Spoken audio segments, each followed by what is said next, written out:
Здравствуйте, в эфире информационный выпуск Амшикшара. Сегодня в программе «Не подлежат сносу» к вопросу о сохранении памятников архитектуры.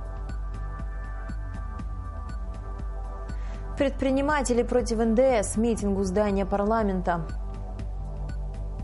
Грипп идет в Абхазию. Как уберечься от инфекции? Актуальный репортаж программы. Президент Абхазии жестко осудил незаконные действия в отношении памятников историко-культурного наследия, находящихся под защитой государства. Об этом Рауль Хаджимба заявил на встрече с министром культуры и охраны историко-культурного наследия Эльвирой Арсалия.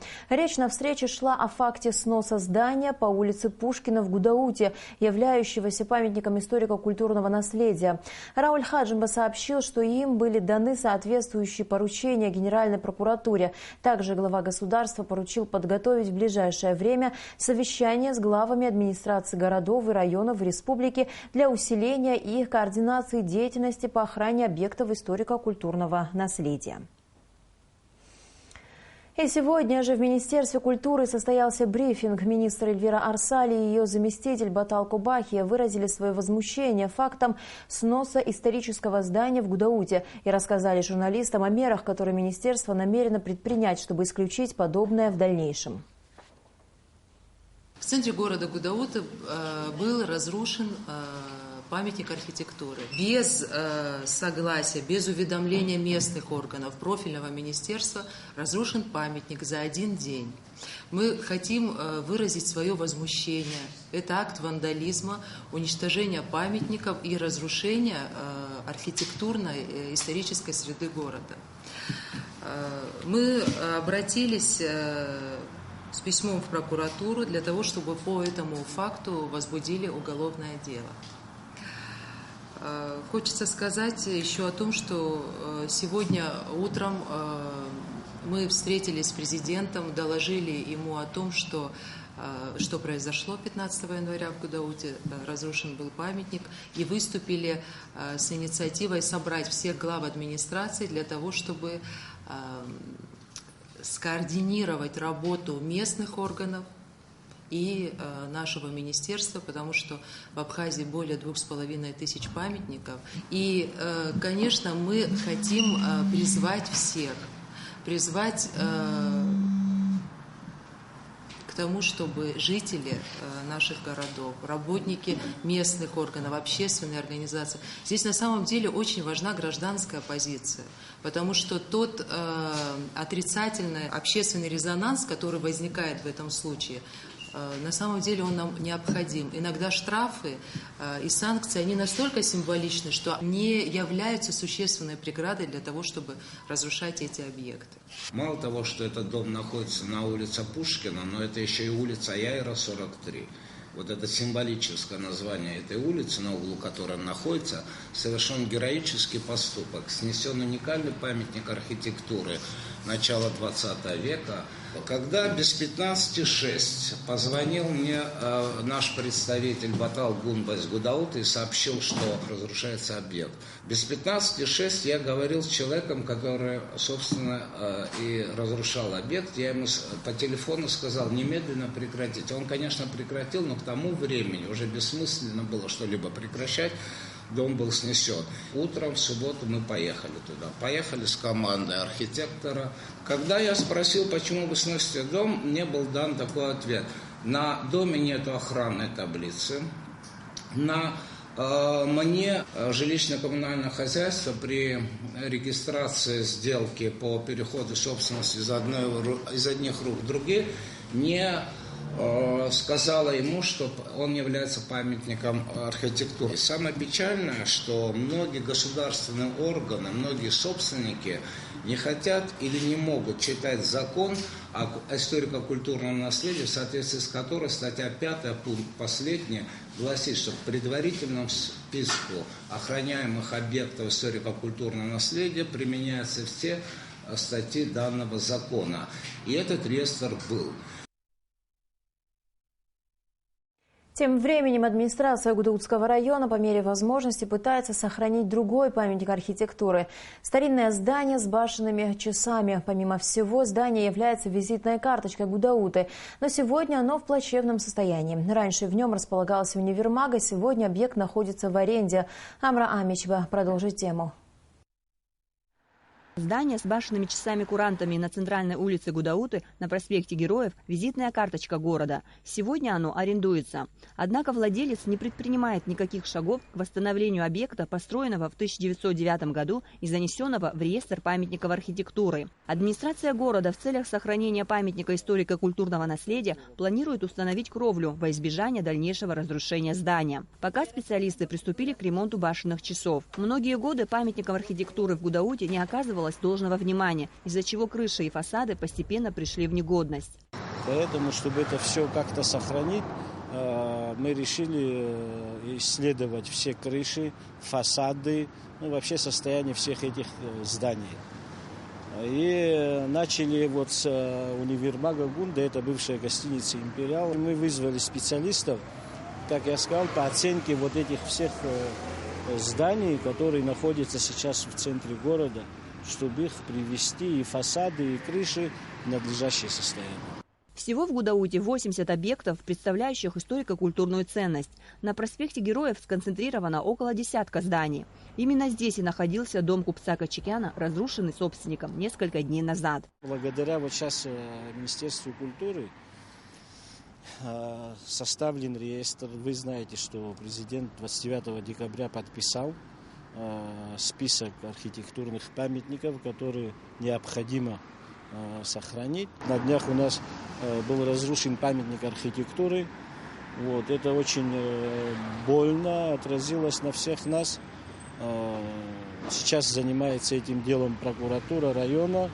У нас в Гудаутском районе 358 памятников архитектуры было до 15 января, а сейчас их стало 357 с разрушением одного дома. Большинство исторических зданий находится в аренде, однако не восстанавливаются владельцами и продолжают разрушаться. Глава района подчеркнул, что если владельцы не начнут их восстанавливать, условия договора аренды будут пересмотрены или и вовсе аннулируются. В аренде находятся почти все здания.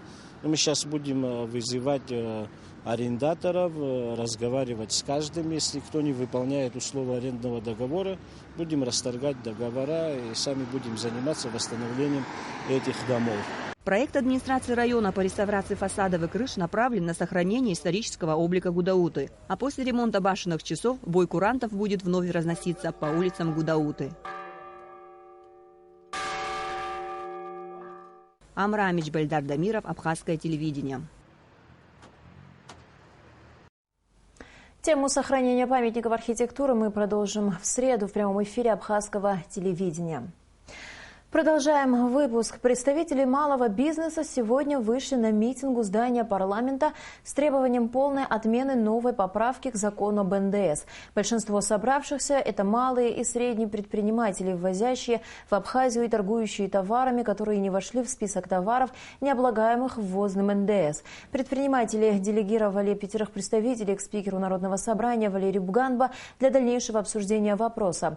По завершению встречи Валерий Бганба сообщил, что принято решение о создании совместной рабочей группы из числа депутатов и предпринимателей с целью обсуждения возникших проблем. Договорились, я надеюсь, что завтра с утра их группа придет, сядут наши представители нашего комитета и будем работать. 2 дня мы будем работать, если успеем в течение этих 2 дней мы прийти к какому-то общему согласию. Естественно, мы будем спрашивать экономический блок правительства. Они разрабатывали этот закон, естественно, они лучше в нем понимают. Мы их будем спрашивать, их мнение, их позовем, когда мы с этой группой будем работать, и я уверен, что придем к чему-то. Тема НДС будет продолжена сегодня в программе «Открытый вопрос». Гости студии – советник президента Амиран Лагвилава и вице-спикер правительства Дмитрий Сериков. Смотрите сразу после новостей. В 18 января исполнилось 100 лет со дня рождения героя Советского Союза Владимира Харазия, нашего знаменитого соотечественника, прославленного героя Великой Отечественной войны. Сегодня его имя известно не только в Абхазии, но и за ее пределами, а подвиг молодого абхазского лейтенанта навсегда в истории. Имя героя Советского Союза, лейтенанта Владимира Харазия, дети знают со школьной скамьи. О нем написаны стихи, слагаются песни, снят художественный фильм «Повесть об абхазском парне», главную роль в которой исполнил будущий герой Отечественной войны народа Абхазии Отгуры Налыпа. А школьники даже рисуют картины с его последнего боя под Харьковом, где Владимир Харазия проявил настоящий героизм. Именно тогда, в мае 1942 года, артиллерийскому дивизиону, командиром которого он был, поступил приказ держать оборону, тянуть время и не пропускать врага, пока готовится наступление. Немцы кинули в бой сотни танков. Держаться нужно было до последнего. Лейтенант Владимир Харазия приказ удерживать вражескую танковую колонну не менее 4 часов выполнил блестяще. Его бойцы продержались вдвое дольше. Владимир Харазия лично подбил 8 танков, а всего в этом бою были уничтожены 36 немецких танков. Не суждено было выжить Владимиру Харазия в этом страшном бою. Фашисты подбили орудие, которым он командовал. Ветеран Великой Отечественной войны Бронислав Банковский лично был знаком с Владимиром. Ему посчастливилось встретиться с ним на фронте во время боевых действий. И спустя 70 лет историю знакомства с героем ветеран помнит отчетливо. Встречи с такими людьми, по его словам, навсегда врезаются в память. Я случайно оказался в штабе полка в Харазе.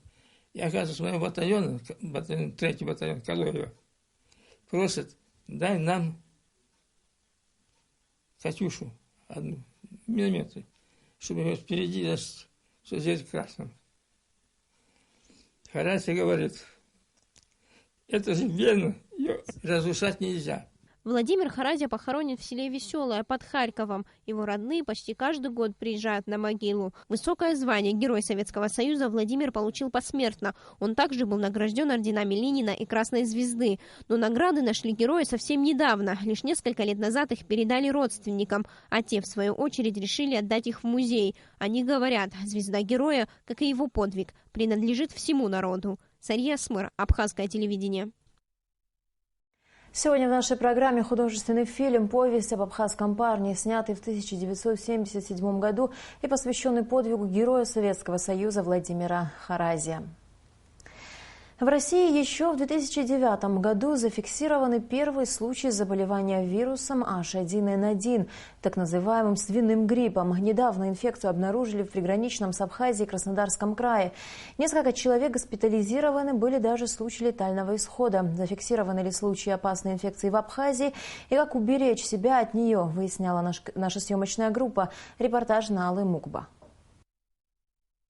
Опасный вирус подобрался совсем близко к Абхазии. В Краснодарском крае и Ростовской области несколько человек госпитализированы. Зафиксирован даже случай летального исхода. Вирус H1N1, его еще называют свиной грипп, легко спутать с обычным ОРВИ. Этот тип гриппа характеризуется быстрым переходом из ОРВИ в пневмонию. Буквально на вторые сутки с начала заболевания уже диагностируется двустороннее воспаление легких. Быстротекущая пневмония приводит к затруднению дыхания. Как говорят врачи, в Абхазии случаи заболевания свиным гриппом еще не зафиксированы. Чем отличить грипп или предположить свиной грипп? Это самое легкое, то есть это высокая лихорадка, выраженная слабость, потливость и появление на 2-3 день от момента заболевания мокроты с прожилками крови. То есть это уже должно насторожить любого пациента, и надо обращаться к врачам в любом случае. Свиной грипп у нас не подтвержден, потому что мы не проводили специальных анализов, поэтому точно вам сказать не могу.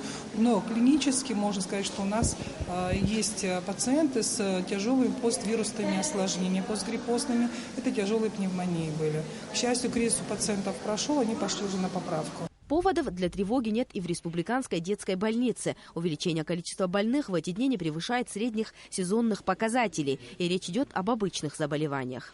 На сегодняшний день около 50 обращений за сутки детей с такими жалобами.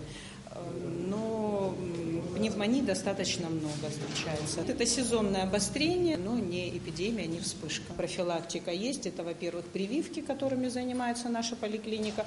Плюс, конечно, противовирусные препараты, которые при обращении сюда к нам мы назначаем. В республиканских лечебных учреждениях нет соответствующего оборудования для диагностирования вируса H1N1, но при малейшем подозрении лабораторные анализы отправляются в Россию. Таким больным в местных больницах готовы оказать необходимую помощь. Врачи просят не паниковать. Даже при обнаружении у пациента вируса своевременное обращение к медикам поможет одолеть болезнь. Некоторые специалисты опасения по поводу возможной вспышки эпидемии свиного гриппа в Абхазии считают преувеличенными. Да, отмечается сезонный рост заболеваемости острых респираторных инфекций. Это, как обычно, осень-зима. В начале февраля, в середине февраля могут появиться случаи гриппа.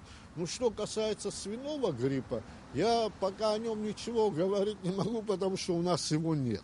По словам главного санитарного врача Абхазии Владимира Бирулава, профилактика любого заболевания важнее всего. Помимо закаливания, правильного питания и образа жизни, не стоит недооценивать прививки, которые могут даже в случае заражения позволить перенести болезнь без осложнений. Нала Мукпаста Мургошба, Абхазское телевидение. И в завершении выпуска о погоде.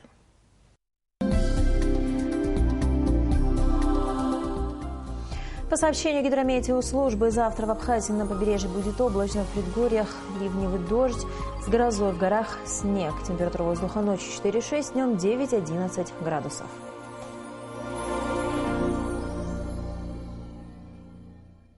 На этом наш выпуск завершен. До скорых встреч в эфире.